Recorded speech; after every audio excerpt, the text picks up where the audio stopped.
of course. And so he would go back and he would like very quietly, I watched him one time buy up a guy's business. It took him 2 years. He bought it up piecemeal for the other people buying pieces up till he had controlling interest in it. Then he shut it down, fired everybody, and liquidated the assets. But the family, the business, being a Chinese business, the people running the business were all family, cousins, aunts, uncles. Right. So he put everybody out of business. Wow. They went from having this killer lifestyle to having no money at all. So that's the kind of stuff makes you enemies, that kind of enemy.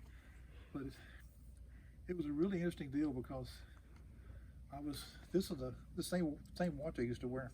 It's a Hoyer. It's like a $800 watch. I went into a business meeting one time where Mr. Wu could not be in the meeting because they knew him. So he sent me, and I was in the meeting. I'm wearing a really $1,000 suit, and $500 shoes, and all that jazz. And went in this meeting, and on the way in, he said, "Can't do that." I said, "What?" He said, "Trade watches with me."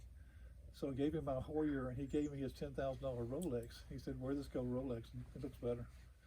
So we worked the meeting, and I worked the deal for him and got him what he wanted and sold this guy some stuff. And I came out, started taking the watch off. He just threw me my watch to keep that one.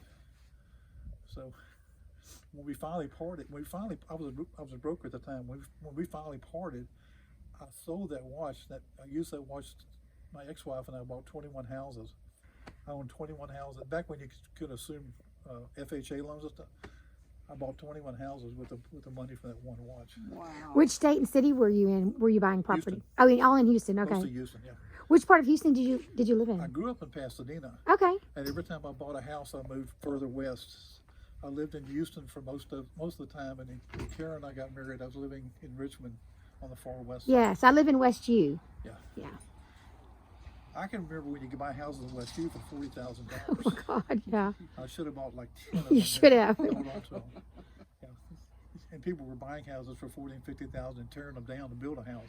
Well, I live in one of those older homes, like 1930s, and I'm just a renter right there in Houston right now. But I absolutely love it, and it's still so charming over there. A friend of mine bought a house in the Heights, Yes. and they remodeled the house, and he got real sick and was sick for probably 2 or 3 years.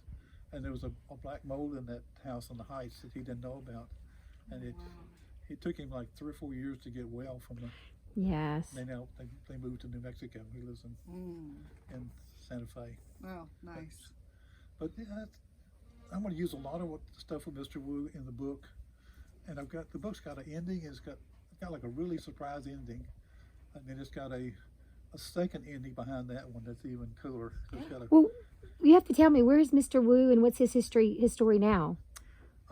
This was in the 80s, so Mr. Wu's dead. Okay. He'd been dead a long time. Did he leave a legacy? Did he leave this business to any family? He had, the funny thing about him was that he had a guy that I worked with sometimes, and the guy that I worked with was from South Africa, a white guy from South Africa.